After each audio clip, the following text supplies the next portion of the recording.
자, 바로 한번 이어져 볼게요. 자, 그럼 요거를 나타내기 전에 새 슬라이드 잘라내고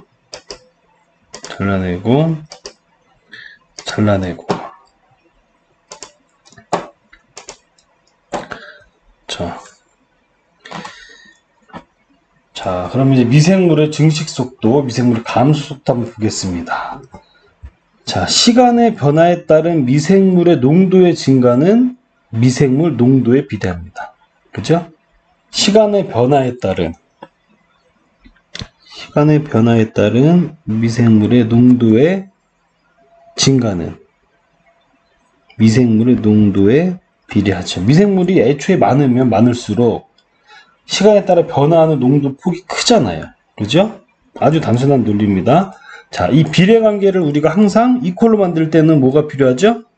어떤 상수가 필요한데 요거를 눈으로 바꾸기 위해서 상수가 필요한데 요번에는 비증식 속도 뮤 배웠으니까 이렇게 뮤를 써볼게요. dt분의 dx는 뮤 x.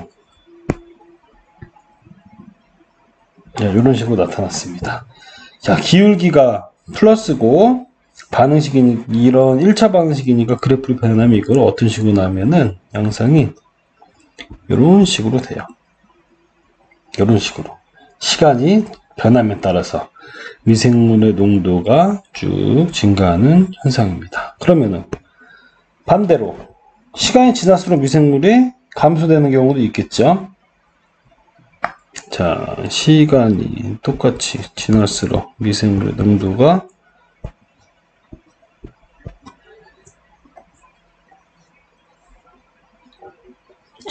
감소하는 경우입니다. 자, 미생물이 증식하면 이 기질은 어떻게 되나요? 미생물이 증식하면 기질은 감소하게 됩니다. 기질이 없으면 미생물은 자신의 세포를 산화시켜서 에너지를 소비하게 돼요. 이거를 뭐 내호흡, 내생호흡, 뭐 자산화가 자기 자신을 산화한다는 거예요. 자산화 과정 이런 식으로 나타납니다. 즉 미생물의 농도가 점점 감소하게 되는 거죠. 시간의 변화에 따른 미생물의 농도의 감소는 미생물 농도에 비례한다. 그죠? 시간이 변화에 따른 미생물의 농도의 감소도 미생물의 농도에 비례합니다. 똑같은 거예요. 똑같은 건데 미생물이 많으면 많을수록 증가하는 것도 빨라지고요. 많으면 많을수록 감소하는 것도 빨라지죠.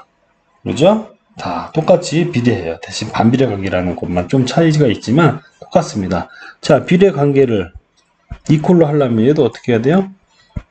d분의 dx는 자, 뭐가 있어야 될까요? 자, 마이너스 x가 있어요. 근데 여기다가 상수가 숫자가 하나 들어가죠. 뭐가 들어가냐면은 자, 미생물이 증가하다가 먹을 게 없어졌어요. 미생물이 증가하다가 기질이 감소했습니다. 그럼 얘는 굶어 죽죠. 당연히 굶어 죽습니다. 그런데 굶어 죽기 전에 빼쭉 이렇게 말랐다가 끝까지 버텨요. 끝까지. 이게 뭐냐면은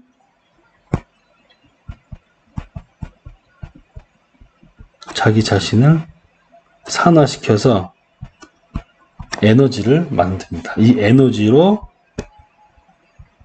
마지막까지 끝까지 생존을 합니다. 얘를 뭐 내호흡, 내생감소, 자산화 과정 등등 이 표현을 하는 것들이 많아요. 그렇게 되면 우리가 호기성 미생물 있었죠. 아까 어떻게 나보자. 이거 C5H7O2N 있었습니다. 자, 얘가 산소랑 만나서 O, CO2 물 산화가 되면 어떻게 되나요? 다시 쓸게요. 이산탄소하고 물이 생기고 암모니아가 발생하게 됩니다. 자, 이게 이 호기성 미생물이 기질이 없어요. 기질이 없어서 자기 자신을 산화시킨 겁니다. 산화시켰더니 이런 식으로 변해진다는 거. 미생물은 감소한다는 거. 그죠? 자, 그렇게 되면은 이 미생물의 감소도 미생물의 양에 따라서 비례를 하게 돼요. 그때 여기 내호흡 개수, 내생호흡 개수를 KD라고 쓰는데, 자, 이렇게 되는 거죠. 그러면 그래프 똑같습니다. 이렇게 감소하죠.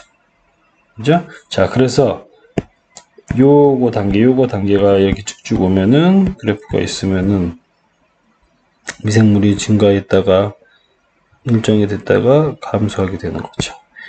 요게 요거고 요게 요겁니다. 그죠? 그래서 이 다음과 같은 이런 그래프 상태가 나오는 거예요. 자, 대수 성장 단계. 이 대수 성장 단계는 뭘까요, 여러분? 증식이 현저하지만 응집성이 결핍된 활성 슬러지 미생물. 증식이 현저해요. 여기서는 증식이 좋지만 응집성이 떨어집니다. 아직까지. 응집성이 떨어지는 경우. 감쇄 성장 단계. 응집성이 좋은 플럭을 형성합니다. 응집성이 좋은 플럭이 형성된다. 그리고 내생호흡 단계. 다 굶어 죽는 거예요. 빼빼 마르는 거예요. 여기는 응집성이 낮다. 낮다는 건 이제 불량하다고 해요. 응집성이 불량하다. 글씨가 약간 이상한데 대수성장에서 내성장 단계까지 갈수록 초기에는 증식이 빠르지만 증식이 좋지만 응집성이 낮아요. 별로 안 좋아요. 응집이 안 된다는 거예요. 응집 침전이 안 돼요. 응집이 안 되면 침전이 안 됩니다. 침전이 안 되면은 우리가 그 생물학적 폐수 처리할 때 굉장히 많은 어려움들이 있어요. 나중에 또 배우겠지만 응집 침전이 돼야지 저희가 질소랑 인을 제거하는데, 특히 인을 제거하는데 많은 도움이 되고요. 또 중금속들, 다른 유기물들을 제거하는데 많은 도움이 됩니다. 근데 응집과 침전이 안 되면 미생물이 계속 부유하게 되는 거거든요. 물속에 계속 흙탕물처럼 부유하게 되면은 결과적으로 우리가 법규에서 얘기하는 SS 부유물질의 법규를 마칠 수 없게 되는 이런 좀 불리한 현상들이 있습니다. 그래서 항상 응집성이 좋고 플럭이 형성 잘 되는 이 단계의 미생물들을 저희가 사용을 하게 되죠. 여기는 굶어 죽으니까 빼빼 말라서 응집성이 좋지가 않아요. 자, 그래가지고 우리가 아까 전에 배운 이런 미생물의 성장 곡선을 이해하고 있어야지만 생물학 처리에서 저희가 잘 사용할 수 있거든요. 그래서 이런 미생물의 성장 속도나 뭐 세포 증식의 동력 이런 것들을 우리가 이제 공부를 하게 되는 겁니다. 자, 그리고 유기물의 생물학적 변화. 여기 이제 뭐 편하게 이제부터 여기선 기말고사 안 나오니까 편하게 한번 들으시면 됩니다. 유기물의 생물학적 변화, 호기성 분해와 그 영양인자. 유기물이 수계에 유입되면 호기성 조건이 유지될 때 호기성 박테리아에 의해 산화 분해된다. 당연한 거죠. 그죠? 호기성 분해 영양인자, 영양염의 균형, BOD 대 N 대 P가 100대 5대 1. 용존산소는 2mg/h 이상 유지돼야 되고 온도와 pH는 이렇다. 자, 여기에서 중요한 게 하나 있습니다. 영양염의 균형. 이 균형이 제일 중요해요. 100대 5대 1. 자, 여기에서 이 100대 5대 1이라는 이 숫자에서 가장 중요한 게 뭘까요, 여러분? 1입니다. 그게 가장 중요해요. 매우 작죠. 미량이에요. 미량이지만 이 균형을 유지하는 키입니다. 얘가. 균형을 유지하는 키. 그래서 어떤 사람들이 이렇게 생각할 수 있어요.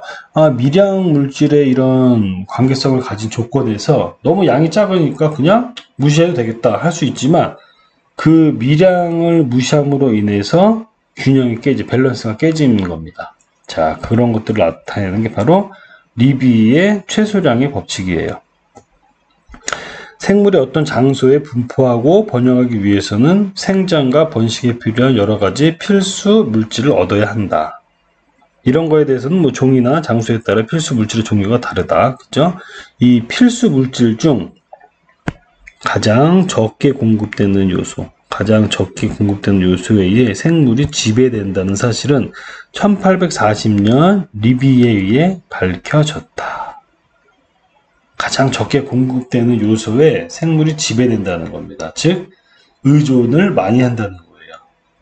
예컨대 작물의 수확이 다량으로 필요한 환경에서는 일반적으로 풍부한 이산화탄소나 물과 같은 양분이 아닌 극소량의 붕소와 같은 원소에 의해서 생물의 성장이 제한되는 거예요. 이해가 되죠? 일반적으로 풍부한, 아주 일반적으로 상대적으로 양이 많은 이산화탄소나 물과 같은 게, 그런 게 조금 부족하더라도 다량으로 생산되는 이런 벌크한 농사에서는 크게 좌지우지가 되지 않습니다. 하지만 걔네들의 필수 영양성분, 극소량으로 존재하는 붕소 같은 거, 이런 것들이 생물의 생장에 제한이 된다는 얘기예요. 에너지와 물질의 유입, 유출이 균형된 상태하에서 적용이 되고, 요인 간 상호작용으로 생물이 때로는 환경 속에서 부족한 물질 대신 화학적으로 매우 유사한 물질을 찾아 대용한다. 자, 이 얘기도 굉장히 재밌습니다. 이건 나중에 뭐 환경 미생물에서도 나오겠지만, 저희가 가장 적게 공급되는 요소, 미량 물질에 의해서 생물이 지배된다 그랬죠. 그러면 어떤 지역에서 그 미량 물질이 없으면 어떻게 될까요? 고갈돼 버리면 생물이 다 죽을까요? 아니죠. 아주 생물은 위대하죠. 이 미생물들이 환경에서 부족한 물질 대신 바꿉니다. 화학적으로 매우 유사한 물질을 찾아서 대용을 합니다. 그를 대신 사용을 하고 진화가 되고 돌연변이가 일어났죠. 자, 아주 재밌는 현상들입니다. 자, 그리고 독성 시험과 생물 농축. 자, 여기서부터 한번 쭉 보면은, 자, 독성 시험과 생물 농축. TLM, LCOC 이렇게 나왔죠. 근데 이것들은 한 번씩 읽어보시면 돼요. 왜냐하면 이런 용어 표현들이 굉장히 많습니다. 굉장히 많아요. 이건 제가 표현하기 따름에 따라서 단어들이 새로 만들어질 수가 있다는 얘기예요. 예를 들어서 저도 이런 실험을 하면서 가장 많이 쓰는 게 EC50 씁니다. Effective Concentration 50%라는 거예요. 반, 50%가 영양, 이펙트를 받는 컨센트레이션 농도입니다. 그죠? 이거는 반이 50%가 죽는 농도겠죠. 그죠? 여러 가지가 굉장히 많아요. 예를 들면 50% 죽는 거 말고, 예를 들어 홍길동이라는 사람이 실험을 했습니다. 실험해서 논문에서 나는 50% 죽는 거 너무 좀 많은 거 아니야? 10%만 죽으면 굉장히 위험하잖아. 10%만 죽으면 우리가 빨리 대응을 해야 되니까 10% 죽는 것만 하겠다. 그럼 LC50으로 실험을 하면 돼요. 나는 10%보다는 조금 높게 할래. 12%를 할래. LC12 해도 됩니다. 아무 상관없습니다. 따지면 여기 퍼센트가 있는 거죠. 퍼센트.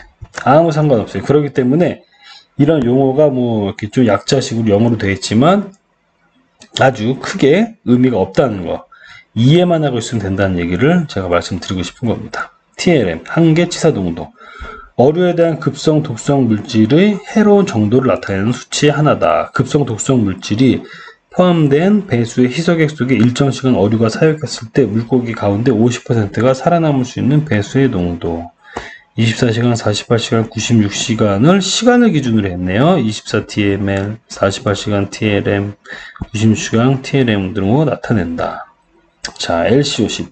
한 부리의 실험 동물의 50%를 죽이게 하는 독성 물질의 농도로 균일하다고 생각되는 모집단 동물의 반수를 사망하게 만드는 공기 중의 가스 농도면 액체 중의 물질. 그러니까 뭐 대기든 액체든 어느 공간 안에서 독성 물질, 어떤 물질에 의해서 50%가 죽는 농도를 우리가 얘기를 합니다. 50%의 치사 농도로 반수 치사 농도라고 하며 LD50과 같은 개념으로 쓰이기도 한다. LD는 뭐냐면 똑같아요. 약자만 여러분들 다 보면 됩니다. 근데 이런 게 단어가 너무 많기 때문에 제가 다 다룰 수가 없어요. LD 도징이에요. 도징. 이런 거는 LD50 같은 경우 G 같은 거 우리가 그 주사로 쫙 도징하죠. 어느 정도 농도를 주사를 놓은 다음에 어떤 영향이 있는지를 보죠. 그런 경우 LD50이라고 사용을 합니다. 즉 이런 용어에 겁먹지 말고 이 숫자만큼의 영향이 받을 수 있는 농도라고 보시면 되는 거예요. 항상. 자, 시험 생물이라고 이제 나왔네요. 우리나라에도 독성 시험 기준이 있습니다, 여러분. 수지로인 공정 시험 기준에 다프니아 마그나라는 이런 시험 생물로 우리가 법적 기준이 정해져 있어요. 그리고 국내 표준 시험종, 국제 표준 시험종, 모이나가 있고 세리오 다프니아가 있습니다. 자, 일단 어떤 생물 종을 쓰는지는 우리가 나중에 실험실에서 저희가 실험을 하거나 또는 여러분들이 공부를 더 하게 되면 이런 실험들을 누구나 어렵지 않게 할 수 있어요. 하지만 이 독성 실험을 왜 하는지를 여러분이 알고 있어야 됩니다. 왜 하는지를. 이게 보면은 이게 뭐 미국에서 유래가 됐죠. 70년대 요때쯤에 어떤 일이 있었냐면은 우리가 지금 밖에서 우리가 법적 기준으로 하는 게 방류수가 BOD, COD, SS, TN, TP, 생물학적 산소요구량, 화학적 산소요구량, 서스펜디드 솔리드죠. 그러니까 부유물질, TN, 토탈 나이트로젠, 토탈 포스페이트, 질소 총인, 이런 식으로 이게 배출 허용 기준입니다. 배출 허용 기준. 즉, 공장에서 물이 배출이 되면은 이 5가지 항목들을 꼭 검사를 해요. 여기에 이 생태 독성이라는 것이 2011년 1월 1일부터 플러스가 됐습니다. 자, 왜 플러스가 됐느냐? 어떤 공장에서 물이 배출이 됐어요. 배출이 됐습니다. 하천으로 배출이 됐는데 BOD, COD, SS, TNTP를 검사해 봤는데 모두 통과됐어요. 즉 아무 문제 없습니다. 자, 깨끗한 물이라고 봐도 무방해요. 기준상, 법적 기준상. 그런데 한 며칠 지났더니 그 하천에서 물고기들이 둥둥 떠오릅니다. 죽는 거예요. 그죠? 자, 근데 법적 기준은 아무리 다 맞췄기 때문에 어떻게 할 수가 없습니다. 하지만 이 공장에서 산업시설들은 원료를 절감해야 되고 돈을 아껴야 된다는 거예요. 생산력을 높여야 되고 여러 가지 기타 등등등 노력들을 많이 하죠.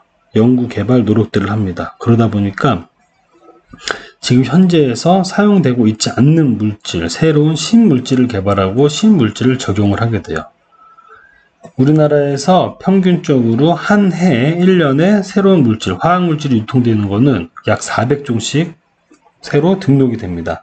이건 환경부의 화학물질 평가단에서 기록을 하고 수입, 수출, 유통, 제조, 배출 이런 모든 것들을 모니터링을 해요. 법적으로 하게끔 되어 있습니다. 그런데 매년 400개의 화학물질이 새로 생겨나는 거예요. 그렇다면은 뭐 10년만 지나도 4,000개죠. 그죠? 20년만 지나면 8,000개, 거의 10,000개입니다. 근데 그런 모든 물질들을 저희가 검사할 수가 없잖아요. 그죠? 검사를 할 수가 없습니다. 측정도 할 수도 없고요. 신물질이기 때문에. 그렇기 때문에 자, 너무 많으니까 우리 모르겠다. 일단 BOD, COD, SS, TNTP는 그대로 하고 나머지가 100개든 1000개든 모르겠는데 생태 독성을 해서 물벼룩이 죽으면은 이 5개 외에 뭔가 있다고 생각해서 정밀 검사를 하자. 대신에 물벼룩이 죽지 않으면 이대로 가자. 문제 없다고 보자. 생태계의 생물이 이게 동물성 플랑크톤이거든요. 물벼룩이 이 플랑크톤에도 죽지 않을 정도니까 일단은 괜찮다고 우리가 생각을 하자.